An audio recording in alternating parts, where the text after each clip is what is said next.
Gamitin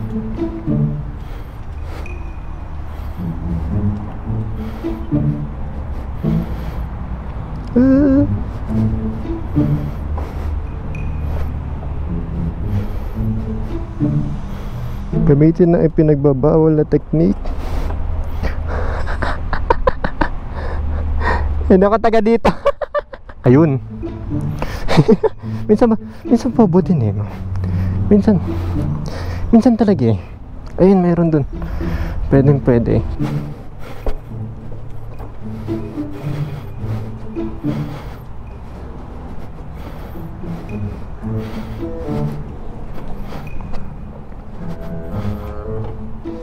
Putang ina.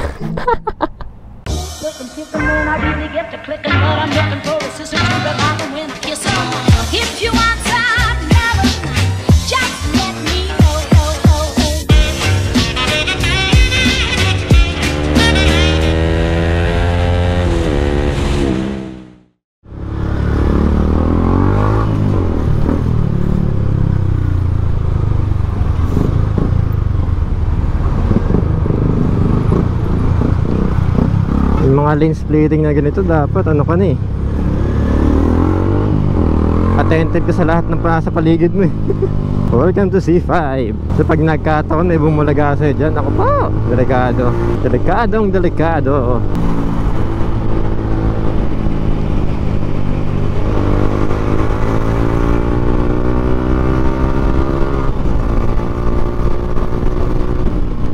Kapag ka mga overtaking eh, talagang nga naman start. Yung power nandoon, kayang-kaya. Hindi ako nagkamali sa pagpili. So another day, another life. Welcome to another episode of Polar Rides. Yes mga brothers, yes. Wala lang, ordinary day lang to. Ay, pucha.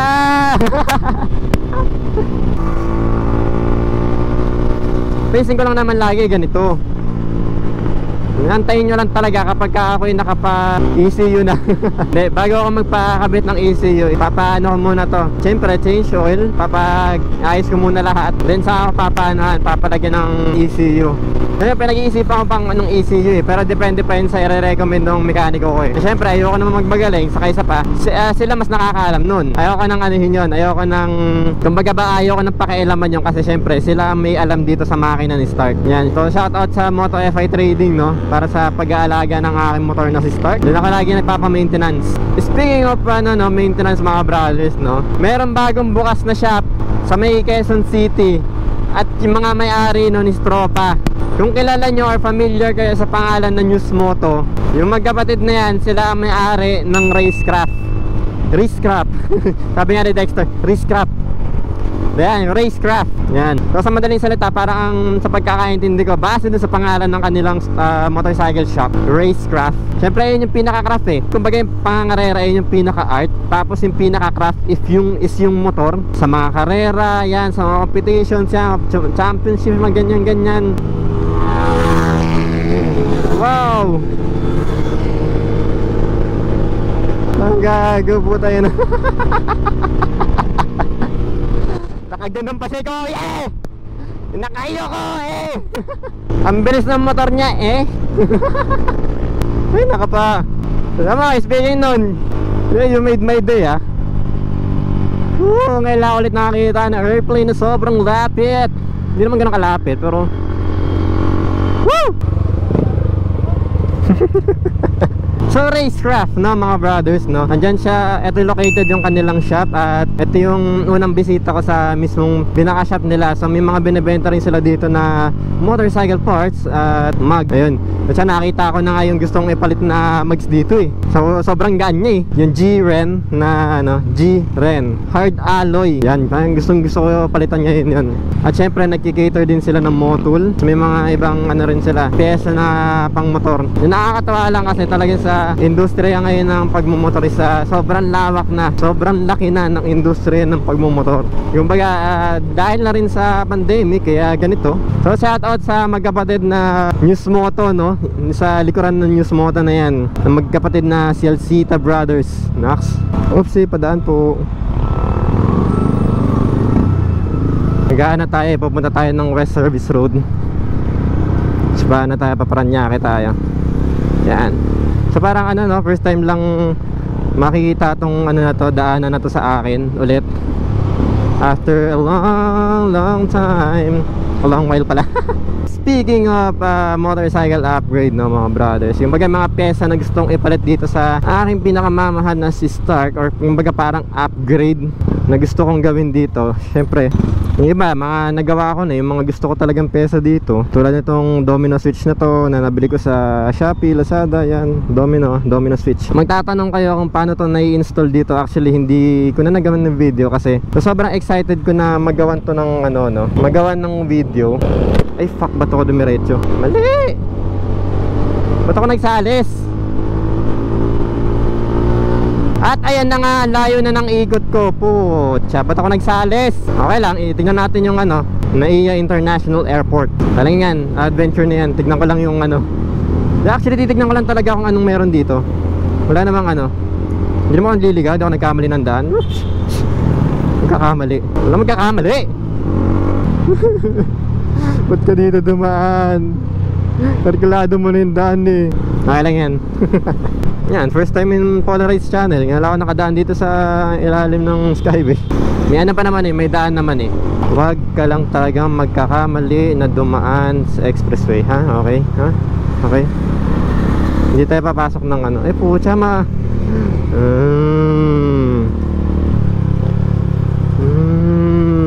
Alam nyo, maganda na rin na nadaan ako dito ah. Nice, alam ko na. Meron na naman akong may team na binabalak. So yung mga papalitan ko pala ng mga pyesa dito mga brothers no, na una naman na tong handlebar. Actually papalit nga ako ulit ng hand grips eh, kasi bugbog na yung hand grips na to. Ayan.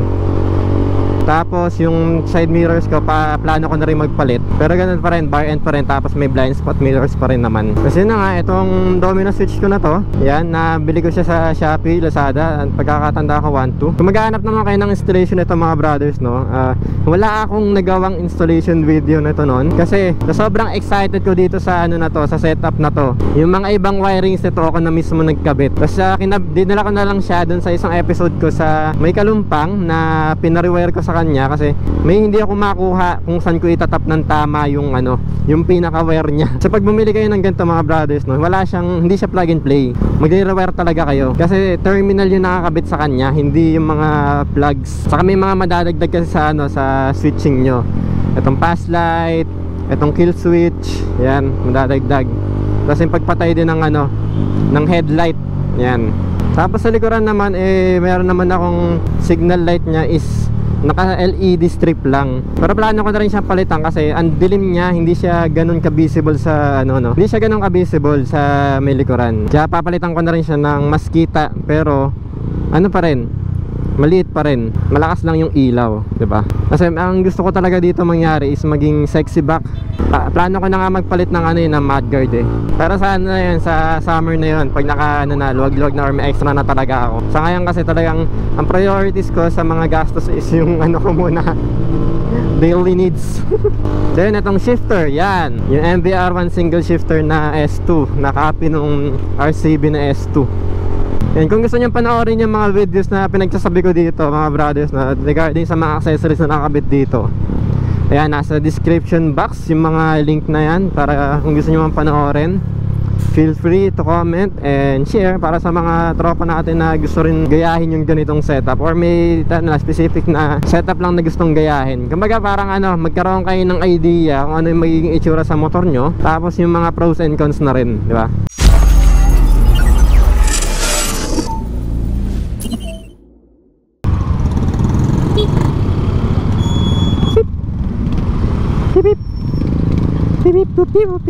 Gusto ko lang magpasalamat sa lahat ng mga sumusuporta sa yung mga customers namin no, na nadideliveran namin. Maraming salamat sa inyo.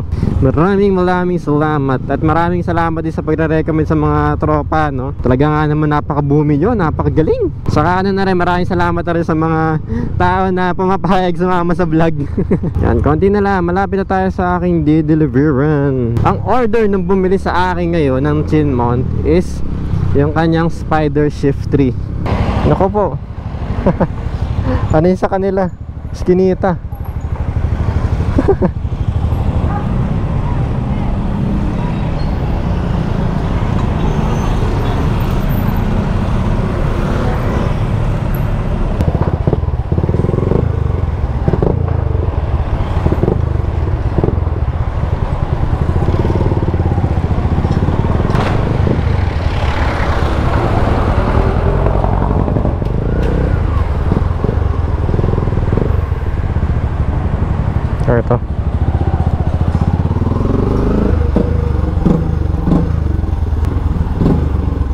putang ina tayo.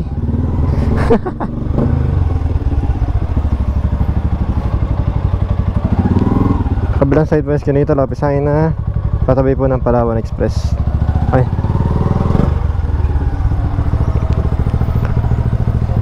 Kala ka dun sa kabila. So wait lang mga brothers at magkakabit lang ako ulit. Ang init eh.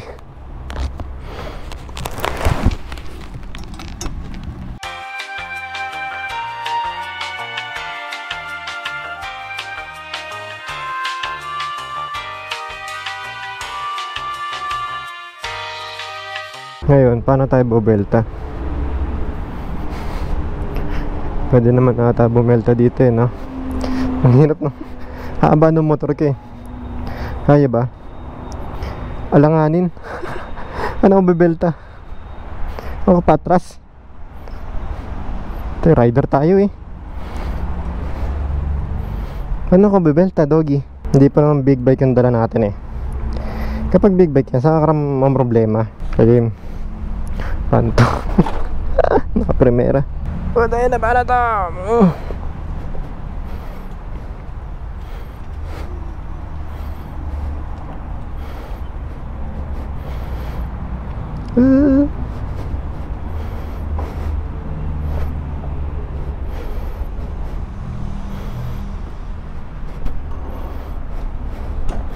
Gamitin na ipinagbabawal na technique. Hindi ako taga dito. Putang ina, paano to? Ayun. Minsan bobo din eh. Minsan talaga eh. Ayun, meron dun. Pwede. Wala kayo nakita mga brothers. Wala kayo nakita. Yun.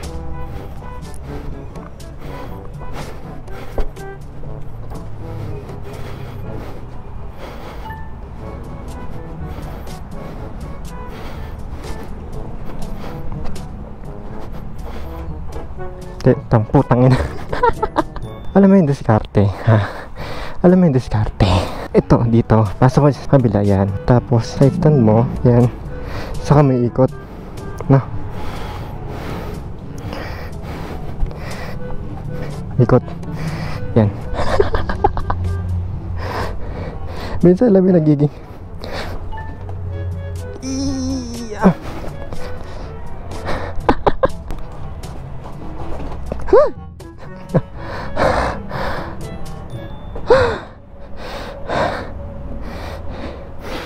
alam mo hindi taga dito eh.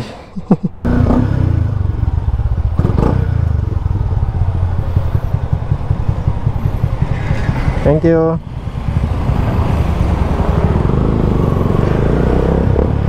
Alam mo hindi taga dito talaga eh. Paano ba kung big bike na yun? Pambira. Lumabas yung ano ko dun ha. Kalokohan ko dun sa part na yun. Ay naka. Yan sa mga brothers na haba na dito sa may stoplight, akin tatapusin na itong vlog na to, no? Mga brothers, maraming salamat sa panonood, no? Hanggang sa muli, like, share, and subscribe to all the rides. At ngayon na po siya, hinihingal pa rin ako doon sa kalokohan na ginawa ko. Ay, ako po. So mga brothers, see you in the next episode of my motor vlogs. Ciao!